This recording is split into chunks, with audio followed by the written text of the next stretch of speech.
আমাদের প্রদর্শনীর নাম হয়েছে তালাক। প্রদর্শনীর নাম তালাক। আমরা অনেকে জানি না, আমরা সংসার করতেছি ঠিকই, আমাদের স্ত্রী আমাদের বন্ধনে নাই, এটা আমরা অনেকে জানি না। তো এই জন্য আমরা লক্ষ্য করব কিভাবে তালাক হইতেছে।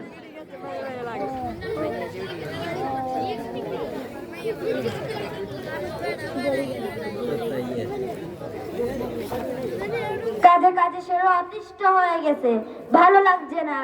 এক গ্লাস পানি দাও।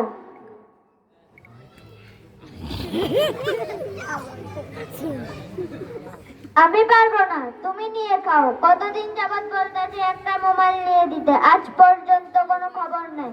আর যদি মা বাপে ভাই বোনে বলতো সেটা ঠিক মতোই হতো। এ বাড়িতে বিয়ে বসে জীবনে কিছুই পেলাম না, আমার জীবনটা শেষ। আর এই ঘরে থাকতে ইচ্ছা করছে না। এই ঘরে থাকতে ইচ্ছা না করলে চলে যাও বাপের বাড়ি। তোমার মতো বউ আমার দরকার নাই। দরকার না থাকলে তিন কথা বলে দাও, আমি চলে যাই আমার বাপের বাড়ি। ঠিক আছে, তোমাকে মুক্তি দিয়ে দিচ্ছি। 1 তালাক, 2 তালাক, 3 তালাক, 5 তালাক, তোমার 14 গোষ্ঠী সহ তালাক। চলে যাও আমার বাড়ি থেকে। চলে যাচ্ছি, তুমি থাকো। তোমার ছেলে মেয়ে নেই তোমার বাড়ি।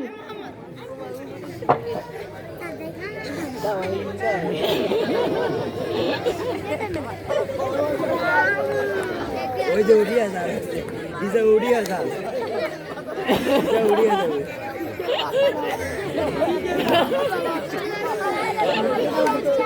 দোস্ত, আজ আমাদের এলাকায় একটা অঘটন ঘটেছে। কি হয়েছে? কিছু শুনলাম না তো। আজ আব্দুল করিম তার বউকে 3 তালাক দিয়ে দিছে। কি বলতো দোস্ত, এটা কি সত্যি? হ্যাঁ, এরকম কথা শুনলাম। চলো দেখে শুনে আসি। আব্দুল করিম ভাই, আব্দুল করিম ভাই, কি হয়েছে? সবার মুখে মুখে এটা কি শুনতেছে? কি সত্য? হ্যাঁ ভাই, সত্যি। আমি রাগের মাথায় আমার স্ত্রীকে 3 তালাক দিয়ে দিছি। এখন কি করব বুঝতেছি না। আচ্ছা ভাই, যা হওয়ার হয়ে গেছে। এখন এক কাজ করো, মাতবর সাহেবের কাছে গিয়ে সব কথা খুলে বলেন, উনি একটা সমাধান করে দিবেন। ঠিক আছে ভাই, আমি এখনই যাচ্ছি। মাতবর কই? কোথায় গিয়ে মাতবর?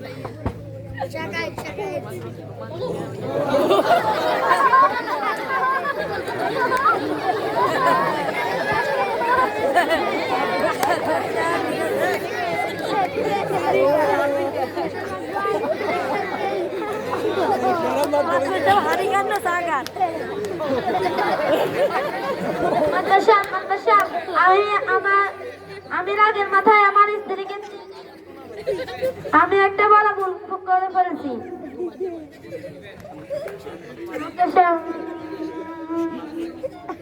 তাছাড়া আব্দুল করিম মিয়া, কি হয়েছে আমাকে বিস্তারিত খুলে বলো। মাক্কার সাহেব, আমি রাগের মাথায় আমার স্ত্রীকে 3 তালাক দিয়ে দিছি। আমার স্ত্রী বাপের বাড়ি চলে গেছে। আমার সন্তানরা মা হারা হয়ে গেছে।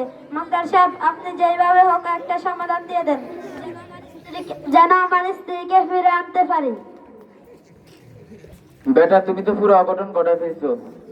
আচ্ছা যাই হোক, এক কাজ করো, পোলাপাইনটা সবাই জেনে গেছে। এদের মুখ বন্ধ করার জন্য চা পানি খরচের জন্য 1020 টাকা নিয়ে আসো। আগামীকাল একটা সমাধান করে দিব। ঠিক আছে মাক্কার সাহেব, আমি আগামীকাল আসবো। ঠিক আছে, যাও। ওই যে চা পানি খরচের কথা বললাম, এটা মাথায় রাখছো। ঠিক আছে, আমি ব্যবস্থা করে আসবো।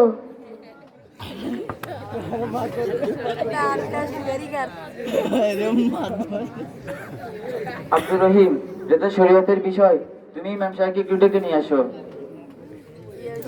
ইমাম সাহেব ইমাম সাহেব হুজুর, ইমাম সাহেব হুজুর। আসসালামু আলাইকুম ওয়া রাহমাতুল্লাহ।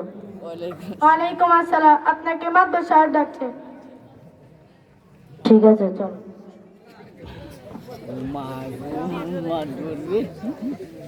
আসসালামু আলাইকুম। মাদ্রাসা সাহেব আমাকে ডেকেছেন?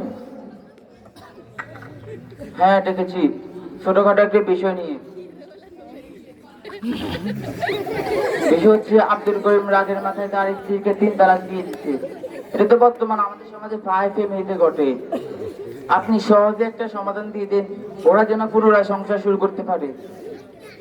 আসলে মাতবর সাহেব, আপনি যেটাকে ছোটখাটো বিষয় বলছেন, এটা শরীরের দৃষ্টিকোণে মোটেও ছোট বিষয় না। আর এটা কোনো সহজ বিষয় না যে সহজে সমাধান করা যাবে। এটা জটিল বিষয়। এটা সমাধানের জন্য বিজ্ঞ প্রসিদ্ধ মুফতি সাহেব থেকে লিখিতভাবে ফতোয়া নিতে হবে। ফতোয়া অনুযায়ী আমাদের যা যা করা প্রয়োজন তা করতে হবে। আসলে ইমাম সাহেব, আপনাকে দেখেছি সহজে সমাধান করার জন্য, আর আপনি সহজ একটা বিষয়কে জটিল করে ফেলতেছেন। আপনাদের দিয়ে এসব সমস্যার সমাধান হবে না। আপনারা যারা আজান দেওয়ার নামাজ পড়া ছাড়া এটাই পারেন। বুঝছি, যা করার আমাকে করতে হবে। আব্দুল করিম, কালকে যে বলছিস চা মানে খরচের জন্য, এটা কি আনছো? জি মুক্তার সাহেব। মাতবর সাহেব, এটা কিসের টাকা? এই বলা পানিতে চা পানির জন্য। মাতবর সাহেব, চা পানির জন্য হোক, যে জন্যই হোক, এটা সম্পূর্ণ ঘুষের মধ্যে শামিল। হযরত আব্দুল্লাহ ইবনে আমর রাদিয়াল্লাহু তাআলা আনহু হইতে বর্ণিত, রাসূল সাল্লাল্লাহু আলাইহি ওয়াসাল্লাম ইরশাদ করেন, লা'নাতুল্লাহি আলার রাশি ওয়াল মুরতাশি। রাসূল সাল্লাল্লাহু আলাইহি ওয়াসাল্লাম বলেছেন, ঘুষদাতা এবং গহরিতের উপর আল্লাহর লানত। শুনেন মাতবর সাহেব, শরীয়ত কখনো কারো শক্তি, দাপট, ক্ষমতা দিয়ে চলে না। শরীয়ত চলে কোরআন সুন্নাহর আলোকে। আমরা যদি নিজেকে মুসলমান দাবি করি, অবশ্যই আমাদেরকে কোরআন সুন্নাহ অনুসরণ করা লাগবে। কোরআন সুন্নাহর বাহিরে গিয়ে যদি এসব বিষয় মন গড়া সমাধান দেওয়া হয় আর ওরা পুনরায় সংসার করে, তখন ওদের জীবনের প্রতিটা মুহূর্ত জানার গুণের মধ্যে শামিল হবে। আর এর দায়ভার সম্পূর্ণভাবে ভুল ফতোয়াকারীরা বহন করতে হবে। এর জন্য আল্লাহর আদালতে কঠিন বিচারের মুখোমুখি হতে হবে। ইমাম সাহেব, আপনার কথা শুনে আজ আমি নিজেকে অপরাধী মনে হচ্ছি। আসলে শরীয়ত সম্পর্কে আমরা পুরোই অজ্ঞ। মুসলমান হিসেবে কোরআন সুন্নাহ অনুযায়ী চলা উচিত। আব্দুল করিম, আমার জানা মতে খানপুর মদিনাতুল উলুম তালিমুল কালাম মাদ্রাসার একজন বিজ্ঞ ভালো মানের মুফতি সাহেব আছে। ইমাম সাহেব সহ মুফতি সাহেব কাছ থেকে লিখিতভাবে ওই সমাধান নিয়ে আসো, আর ওই সমাধান অনুযায়ী আমাদের সামনে চলতে হবে। ঠিক আছে মুক্তার সাহেব।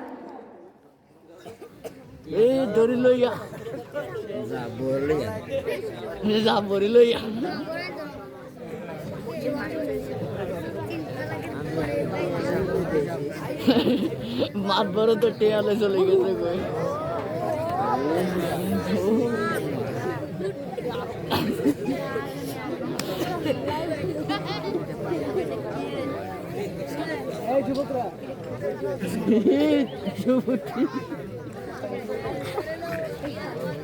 আসসালামু আলাইকুম। ওয়ালাইকুম আসসালাম। আপনারা কি জন্য আসছেন? বসেন। আসলে মুফতি সাহেব, আমরা একটা সমাধানের জন্য আসছি।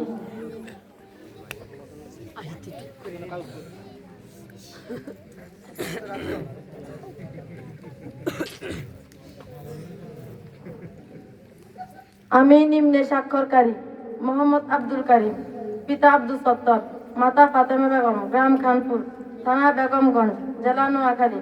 আমি মোহাম্মদ আব্দুল করিম আমার স্ত্রী রহিমা বেগমকে পারিবারিক কিছু ঝামেলার কারণে রাগের মাথায় 3 তালাক উচ্চারণ করে ফেলি। এখন মুফতি সাহেবের নিকট জানার বিষয় হলো, শরীয়তের আলোকে উক্ত বিষয়ের সঠিক সমাধান জানিয়ে বাধিত করলে বিশেষভাবে কৃতজ্ঞ থাকব। এখন আমরা কিছু তালাকের মাসালা শুনি।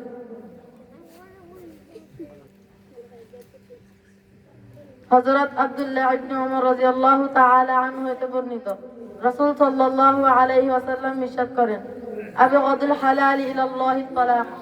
আল্লাহর নিকট সবচাইতে সর্বনিকৃষ্ট বৈধ কাজ হলো তালাক দেওয়া।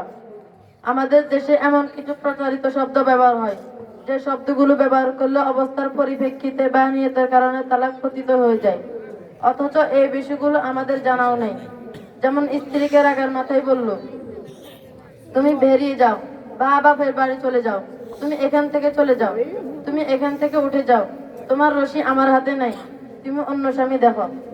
এই কথাগুলো বলার সময় মেজাজ বানিয়ে যদি তালাকের থাকে, তাহলে তালাকে বাইন পতিত হয়ে যাবে।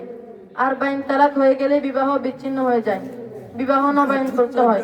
হযরত আবু হুরায়রা রাদিয়াল্লাহু তাআলা আনহু হইতে বর্ণিত, রাসূল সাল্লাল্লাহু আলাইহি ওয়াসাল্লাম ইরশাদ করেন, সালাতুন জিদ্দুহুন্না জিদ্দুন ওয়া হাজলুহুন্না জিদ্দুন, আন-নিকাহু ওয়াত-তালাকু ওয়ার-রাজআ। তিনটি বিষয় এমন আছে যা মনে প্রাণে হোক, হাসি তামাশাই হোক, ইচ্ছায় অনিচ্ছাই হোক বা রাগের মাথায় হোক, তা কার্যকর হয়ে যায়। তা হচ্ছে বিবাহ, তালাক, রজুয়াত বা তালাক প্রত্যাহার করা। আপনারা যে এই বিষয় সমাধানের জন্য আসছেন তা মুখে মুখে সমাধান দেওয়া উচিত নয়। এসব বিষয় সমাধান লিখিতভাবে দিতে হয়। আপনারা বসেন, আমি কিতাব থেকে লিখিতভাবে সমাধান দিচ্ছি।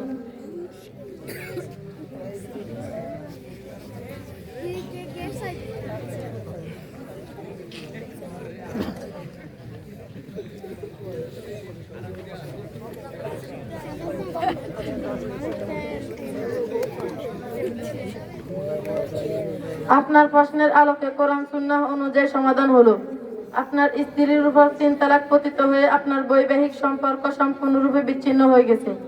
এমত অবস্থায় আপনার স্ত্রীর সাথে আপনার ঘর সংসার করা হারাম। কোনোভাবেই বিবাহ নবায়ন করা বা রুজু করার সুযোগ নেই। আল্লাহ তাআলা আমাদের এই সকল নিকৃষ্ট কাজ থেকে হেফাজত করুক। আমিন। আপনাদের ফতোয়া। মুফতি সাহেব আপনার হাদিয়া লাগবে না। আপনি নেন। না লাগবে না, নেন।